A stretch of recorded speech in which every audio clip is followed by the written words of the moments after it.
Hey guys, Xando here with a game of Battlefield Bad Company 2 for you. Something a little bit different. When I asked whether people wanted to see just Modern Warfare 2 on my channel or a mixture of Modern Warfare 2 and Battlefield Bad Company 2, the majority of the comments said do a bit of both, do a mix, but obviously sticking more to Modern Warfare 2. But if you were one of those people who wanted me to stick just to Modern Warfare 2, then that is what the X button in the subscription box is for, so you can just X the video off without watching it, and so you don't have to just stop watching my videos altogether. Though that I think that feature is broken at the moment, though I think hopefully YouTube will fix it soon. But anyway, so I'm just going to quickly explain how Battlefield works for anyone who doesn't have it, as I do highly recommend that anyone who does not have it buy it. So basically I'm playing a game mode called Rush, which is by far my favourite game mode of the 4 game modes there are. And Rush is basically there's attackers and defenders, and you'll see when I spawn that just above the map it tells you how many tickets the attackers have. Basically you'll see there under def for defenders it has an infinity sign, and under for attackers it says 64, and that's how many tickets the attackers have. And basically every time someone on the attacking team dies they lose a ticket, and once they get to 0 the defenders win. However, the attackers win by, you'll see just above the middle of the map is those 2 blue squares. They represent the MCOM stations that there are. There's A and B. You can also see like arrows pointing towards them on the screen on the right now. And basically the attackers plant there, and then the defenders have to try and defuse it, and if they don't it blows up, and after you blow up both the MCOM stations then the defenders get pushed back, and there's usually 3, 4, 5 bases per map. So the attackers win by destroying all the bases, or the defenders win by making the attackers run out of tickets. And this is a game where we won by making the attackers lose tickets, which is how this video is just shorter than 11 minutes, with some speeding up at the beginning when nothing's happening, because usually Battlefield games are literally about 30 minutes, which is obviously again another reason why there's going to be far more Modern Warfare 2 videos. What you see me shooting at the moment is a UAV plane, because you can actually get in them and fly them yourself, and you can cool down a missile, which you could probably equate to like a Predator missile from Modern Warfare 2, or if you have a specification on called Vehicle Alternate Weaponry, then you can fire a little machine gun from it, though the UAV is very weak, so it gets shot down by 2 sniper rifle bullets or 1 of the most powerful sniper in the game. So don't think that it's overpowered in its ability to fire machine gun bullets. Plus it does like overheat if you fire them too constantly. Anywho, so yeah, there's 2 Blackhawks on this map, and you just saw me blow up the one that my teammates had, as I didn't realise that no one was in it, so probably shouldn't have done that anyway. But anyway, and then I blow up the enemies, which gets me some destroy vehicle points. And so yeah, that is how Rush works. Then the other 3 game modes are called Conquest, Squad Rush and Squad Deathmatch. And Conquest is like domination from Modern Warfare 2, however you don't gain points based on how many flags you've captured.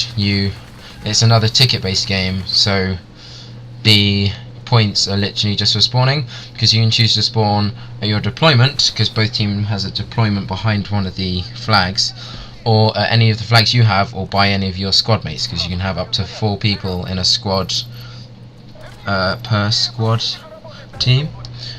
And so that's how Conquest works, and it's usually around 130 tickets, so more than Rush. But I and all the people I play with prefer Rush, so we play that more.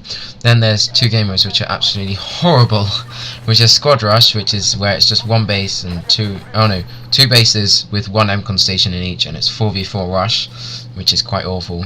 And then there's Squad Deathmatch, which is 4v4v4v4, so 4 teams of 4, and it's the first team to 50 kills, and that is also horrible because it's on like very small maps and it's just not fun to play. So Rush is the game we play most.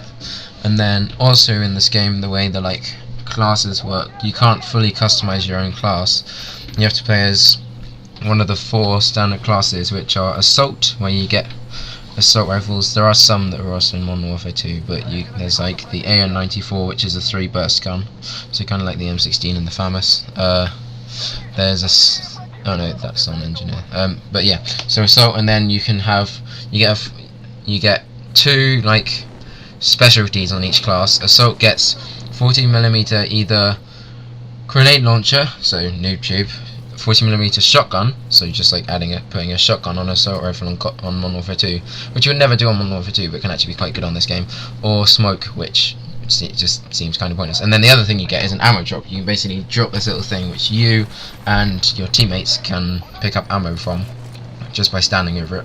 Then there is engineer, which gets SMGs, so you get the SCAR, not the like SCAR you get in COD. It's like a different letter SCAR. I'm not exactly sure what letter it is, but it's an SMG. And you get the AK-74U and guns like that. And then their 2 specialties are you get a rocket launcher, which you can choose between. You get the RPG, an 84, an M2, and then you get a repair tool which you can use to kill people, which is quite funny. Heal your team's vehicles. You can heal anything. You can heal UAVs if someone manages to actually get to you to get healed after getting shot, which they probably wouldn't. You can heal like helicopters and basically anything. And so yeah, that's the repair tool. Or you can kill enemy vehicles with it, though that's harder to do. Then you get medic, which has LMGs, which you saw me using at the beginning of the game. I had an M60, which is probably the most powerful LMG. And medics get defibrillators, which you can use to bring your teammates back to life within about 13 seconds after they've died, I think it is. Or you can drop little like health packs, so you can, if you or teammates stand by them, you get health back quicker, because normally the health regeneration rate on this game is quite slow. Then you get snipers, and as you may have seen that I picked up a sniper class. I unfortunately picked up someone who was using one of the worst snipers in the game. It's a single shot and it's not very powerful. You probably saw me shoot someone in the head and them not die, and so I was kind of like shocked that they didn't die. But I killed them in the end. And then you can get C4 or a mortar strike as your first spec. This guy had C4 on. That was convenient timing. Or those, which are motion mines, and it basically makes this little circle on the map. So it's like UAV, just in a certain little portion of the map, so you can see it there, like pulsing. Unfortunately, you can only throw one at a time, so when I threw 2, the first one disappeared after I threw the second one. But anyway, so those are the 4 classes, and so I was playing as a medic, but now I've got a sniper class, and I've been headshotting fools. And unlike in Call of Duty, you get bullet drop in this game, so after a certain distance bullets start to drop. You only really notice on sniper rifles, and what you get for headshotting someone if the bullet bends down is something called a marksman headshot, and you get more points based on how further away an enemy is. For instance, there you'll see I get headshot plus 10, and then marksman headshot plus 19, I think that was. So yeah, and the motion you get is plus 500, which is literally like just the world's biggest distance. You have to aim so higher up above a person's head than you would think. You have to aim literally like half your reticule above, half the scope above. It's ridiculous. But so sniping is probably the most fun thing to do. You see there I quick scope that guy after weakening him with the first shot, so almost got a collateral, which I haven't done yet in this game, but I know it's possible. And then sniper guy had that Black Hawk. I've sniped so many people out of helicopters in this game, stationary ones. Oh no, I did shoot someone out of a moving helicopter, which was so good. Got a marksman headshot for it as well. But yeah, so sniping is probably most enjoyable. Medic's most useful because you can bring your teammates back to life and heal your teammates, although it's also the most gay. So annoying when you're playing against a team of medics who are just constantly rezzing each other. It's like the most annoying thing. Although the only downside with medic is if you see a tank or a vehicle of any sort, you are just completely fucked. There's nothing you can do to it, which is the same for assault, kind of. Though I once took down a helicopter with a noob tube, which was kind of weird. Then engineers are good if you are trying to kill enemy vehicles or are healing your own vehicles, and then assault is just a kind of good all-round class because they get really powerful guns, but they're no specific thing. And there I just wanted to finish that guy off, and I ended up dying by being out of the area of the map that you're allowed to be in as a defender, because obviously the attackers are only spawning in that one place, so it would be very dumb if the defenders could literally just go there, because there would be ridiculous amounts of spawn killing. So my sniping spree is ended, and I respawn again with an M60. And you see how powerful it is here. Just those little bursts got me a kill then. So yeah, and Battlefield I'm finding at the moment to be more fun than Modern Warfare 2, because in Modern Warfare 2 you've got to have those moments, well, you must have those moments where you get killed and you just get angry because you think that the person was using an overpowered gun, they were camping, they were using something that you don't think is like particularly good to have, like a heartbeat sensor, and basically I get annoyed a lot of the times I die in Modern Warfare 2 and think maybe I should have killed him. Like, it seems like I put a sniper bullet through his head, then he just fires 3 UMP shots across a map and kills you. While in Battlefield, you can't really get angry how you die, because you just have to think, fair enough, that guy just straight up got me. And at the end of games there's like a stats report, so you can see how many kills you got, how many deaths you had, but I forgot to record that. So this is the end of the game. Please comment, rate and subscribe.